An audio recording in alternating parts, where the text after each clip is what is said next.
Hello student, welcome in today's session. Today we are going to learn about the one of the type of life cycle in case of animals, plants and other organisms, that is the diplontic type of life cycle. We have already completed the all points from the kingdom Plantae, and the last point is alternation of generation, that is the appearance of sporophytic and gametophytic generation one after another simultaneously follow each other. That type of process it is called as alternation of generation. प्लांटच्या आयुष्यात येणारे दोन जे महत्त्वाचे टप्पे आहेत, route, stem आणि leaf येणं म्हणजे स्पोरोफायटिक जनरेशन आणि रिप्रोडक्टिव्ह ऑर्गन्स ग्रो होणं म्हणजे गॅमेटोफायटिक generation.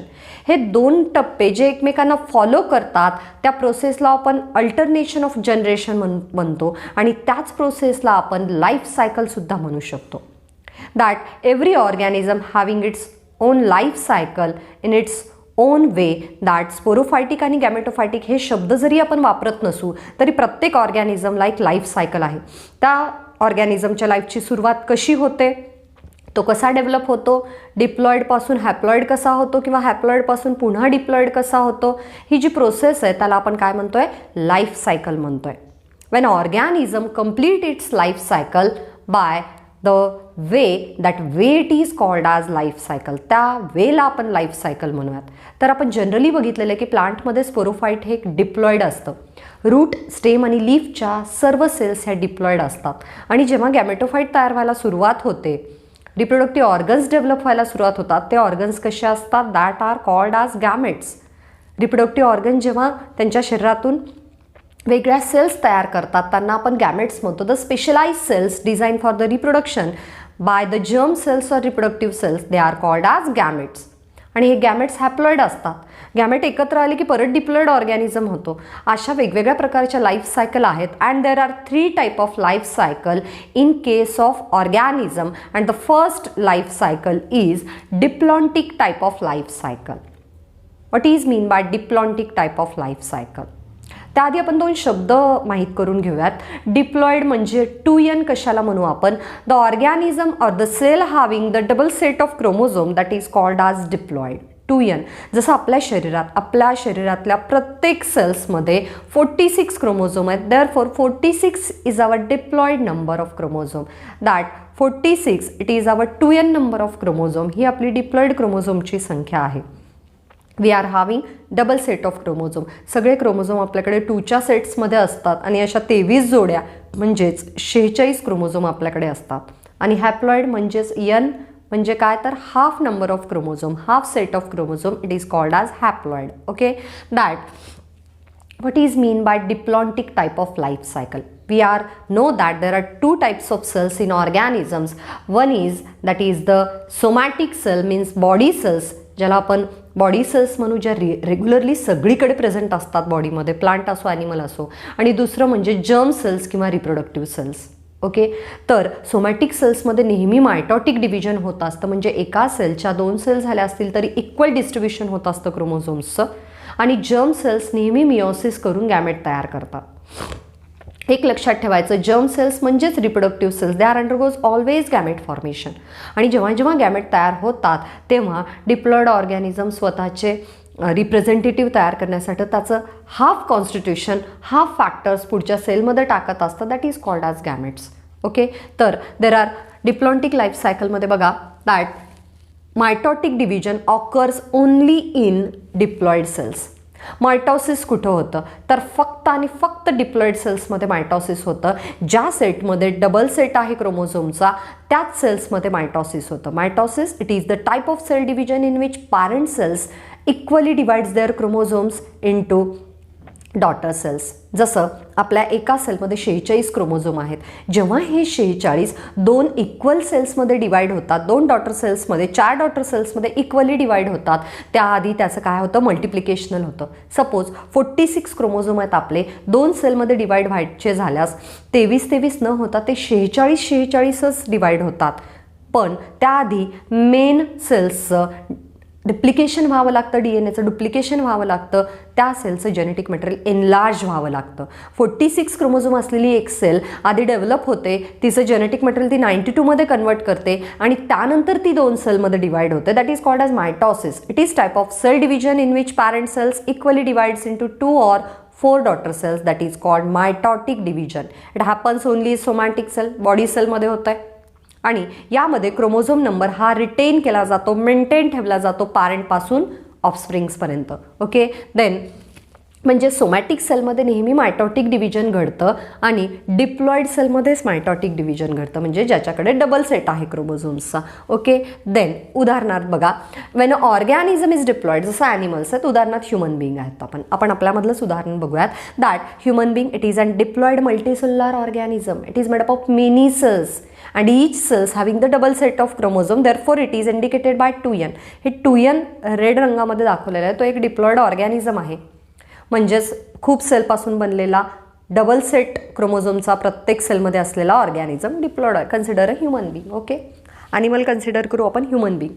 Then the gametes form by the meiosis. Okay, एक diploid multicellular organism when it is matured it form gametes. एक मेल आहे, त्याच्या शरीरामध्ये टेस्टीज हा रिप्रोडक्टिव्ह ऑर्गन आहे. एक फिमेल आहे, तिच्या शरीरामध्ये ओव्हरीज हे रिप्रोडक्टिव्ह ऑर्गन आहे. आणि जेव्हा ते मॅच्युअर होतील तेव्हा त्यांच्या टेस्टीज आणि ओव्हरीजच्या सेल्स गॅमेट तयार करायला लागतील. कशानी? मिओसिस या प्रोसेसनी. कशाला म्हणू meiosis? It is the reductional type of cell division in which parent cells divides 2 or 4 daughter cells but each having the half set of chromosome. म्हणजेच क्रोमोझोम नंबर 46 2 मध्ये डिवाइड होतात, म्हणजे क्रोमोझोम नंबर रिड्यूस होतो. 2 किंवा 4 cells तयार होतील पण chromosome number कमी होतो, त्याला आपण मिओसिस म्हणू. आणि मिओसिस होताना आधी कुठल्याही ऑर्गॅनिझमच्या शरीरातले जे हाफ सेट आहेत, मेल पॅरेंट आणि फिमेल पॅरेंटचे, ते आधी क्रॉसिंग ओव्हरमध्ये जातात आणि मग त्यांचा एक टोटल हाफ सेट तयार होतो. म्हणजे आईवडिलांचे दोघांचेही गुणधर्म नवीन गॅमेट्समध्ये येतील, पण ते मिक्स करून येतील, पण हॅप्लॉइड सेटमध्ये ते येतील. Okay, a diploid multicellular organism undergoes meiosis and that by the germ cells or reproductive cell. Meiosis कोण करतं? फक्त रिप्रोडक्शनमध्ये भाग घेणाऱ्या पेशी, ज्यांना आपण जर्म सेल किंवा रिप्रोडक्टिव्ह सेल्स म्हणतो. आणि त्यापासून तयार होणारे गॅमेट्स हे कसे असतात? यन म्हणजेच haploid. Suppose human beings that produces in females it produces eggs.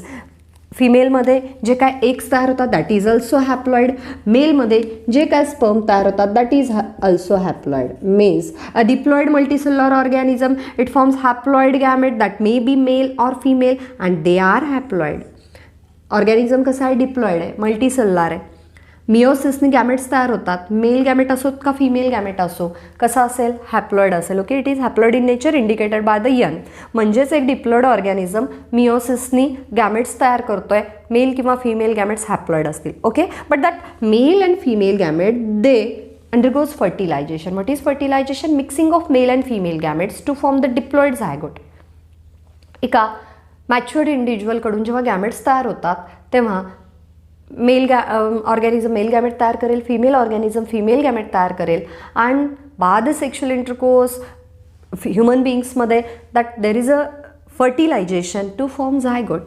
Sperm unite with the egg to form diploid zygote. आणि डिप्लॉइड झायगोट ही कुठल्याही ऑर्गॅनिझमच्या आयुष्यातली पहिली सेल आहे. बघा, then gametes are unite to form the diploid zygote. Zygote म्हणजे a pair of haploid sets and a zygote divides mitotically. आता पुन्हा बघा काय होतं आहे. हा जो झायगोट तयार झाला आहे, new cells of a new life, initiating first cell of a new life, primary cell of a new life that undergoes mitosis. परत त्याचं इक्वेशनल डिव्हिजन सुरू होतं आणि या मायटॉसिसने एक डिप्लॉइड मल्टीसेल्युलर ऑर्गॅनिझम जन्माला येतो किंवा डिप्लॉइड सेल जन्माला येते. म्हणजेच आपण म्हणू की जेव्हा मेल आणि फिमेल हॅप्लॉइड गॅमेट एकत्र येतात तर सिंगल सेलचा ऑर्गॅनिझम असेल तर एक डिप्लॉइड सेल तयार होईल, किंवा अनेक सेलनी बनलेला ऑर्गॅनिझम असेल तर अनेक डिप्लॉइड सेलचा मल्टीसेल्युलर ऑर्गॅनिझम तयार होईल.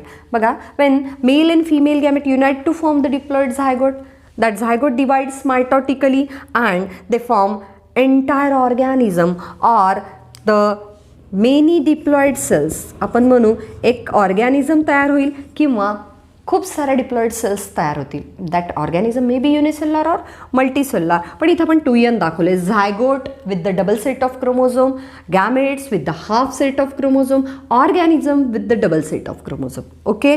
अँड याचं एक्झाम्पल आहे that some specific animals, but animals they are having the diplontic type of life cycle. What is diplontic type of life cycle? काय म्हणू आपण? That organism having two types of cells, germ cells or somatic cells. That mitosis happens only in diploid cells.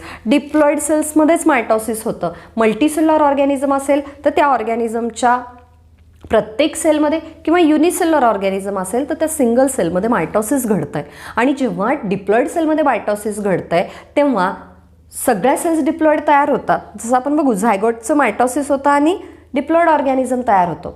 बरं ठीक आहे. हा organism जेव्हा meiosis करेल, reductional division करेल तेव्हा गॅमेट्स तयार होतात, मेल आणि फिमेल गॅमेट. हे गॅमेट एकत्र येतात फर्टिलायझेशनसाठी आणि झायगोट तयार होतो. म्हणजे diploid organism, meiosis, then gametes undergoes the fertilization to form zygote. परत झायगोट डिप्लॉइड आहे. म्हणजे 2n ऑर्गॅनिझम हा मिओसिसनी n टाईपचे गॅमेट्स तयार करतो. 2 n टाईप्सचे गॅमेट्स एकत्र आले की झायगोट तयार होतं. झायगोट पण डिप्लॉइड आहे आणि झायगोटचं परत मायटोसिस झालं की डिप्लॉइड मल्टीसेल्युलर ऑर्गॅनिझम तयार होतो किंवा डिप्लॉइड युनिसेल्युलर ऑर्गॅनिझम तयार होतो. And this cyclic changes takes place in a animal life that is called as diplontic type of life cycle. There are 3 types of life cycle that is the diplontic, haplontic and haplodiplontic. The haplontic and haplodiplontic type of life cycle that we will study in our next session. Thank you student for today's video.